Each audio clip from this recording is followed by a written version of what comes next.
Welcome back.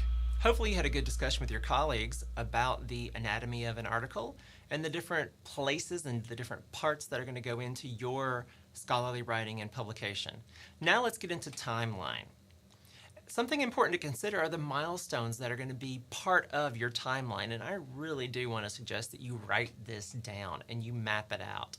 How long it's going to take for each step in the path from the moment that you start your typing all the way through to the end when you submit it. This is really going to help you stay on task, stay on target. No one wants to languish and linger over the writing process. Even if you hate it, even if you love it, you don't want it to take forever. You need to move on and do other things, I'm sure. So what are some of the milestones in the academic writing process? For you, do you wait and then you celebrate when you get to the very, very end and you're all done? Or do you celebrate at each step along the way? Each section that you kind of check off your list as being complete, does that constitute a milestone for you? Every collaborator that you work with, everyone signs off on it, every draft that's done. So think to yourself, I'll give you a minute, what are some of the milestones for you in your writing process?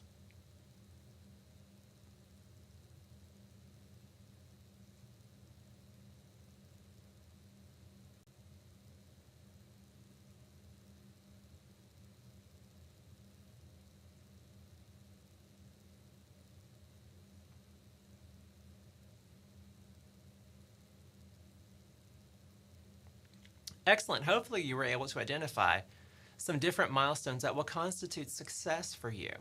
Here's a quote for you. The key is not to prioritize what's on your schedule, but to schedule your priorities. This is from Stephen Covey. I think it's a great quote because it really talks to if writing is part of the process, which it is, if it's a natural piece of the research enterprise and the research process, which it is, it's dissemination, it's key, it's central, then it needs to be on your calendar. It needs to be on your schedule. It doesn't need to be an afterthought. It doesn't need to be something that you just kind of squeeze in somewhere along the way on the evenings or on the weekends.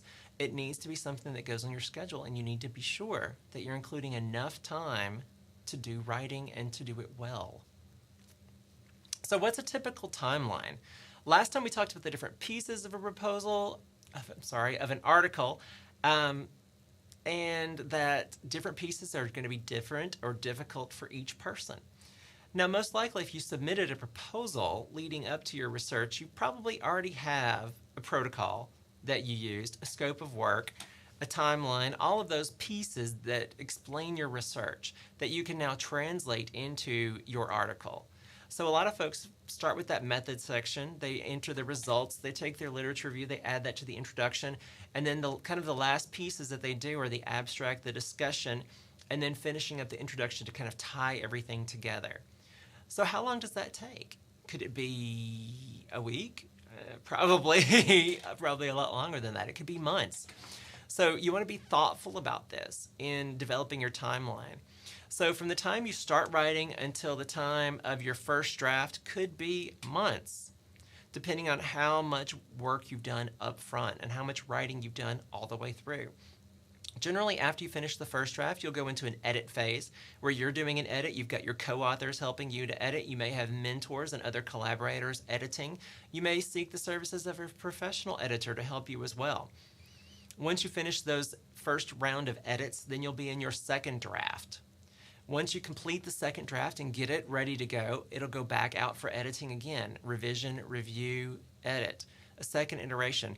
Perhaps after this edit, it's going to be ready for submission. For a lot of people, unfortunately, that's not the case. They go back and have a third draft of their paper. And sometimes even a fourth, or a fifth, or a sixth, and so on and so forth.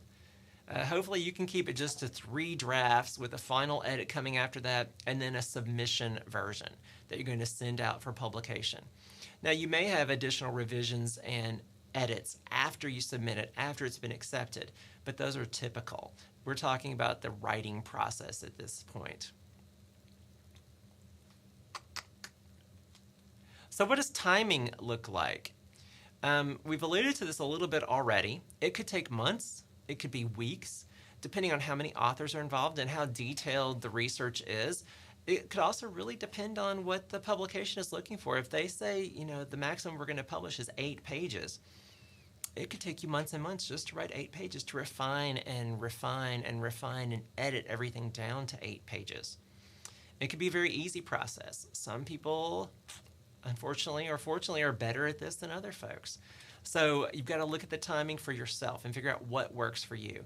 Look at some of your other experiences, such as writing your dissertation or writing other papers, and how long those took, so that you can establish a timeline that's going to work for you, not just something that you put on paper and never look at again. So some other considerations when developing your timeline are working backward. We talked about this all the way back in session 1. You want to think about your deadline, when it needs to be submitted to the sponsor, to your institution for internal review before publication submission, or to the journal. So you want to be sure you're thinking backward and you're working backward. So if it needs to be submitted on November 1st, when do we need to have our final version done? October 31st. When do we need to get it back from the editor or the reviewer? Probably by October 28th, 29th, we'll need that back so we can do our last revision. So working backwards from the final date, thinking about how long every step in the process is going to take, is going to be essential. This will help you stay on task. Also, if you have multiple authors, just keep in mind that this can complicate things. It can seriously make the work easier.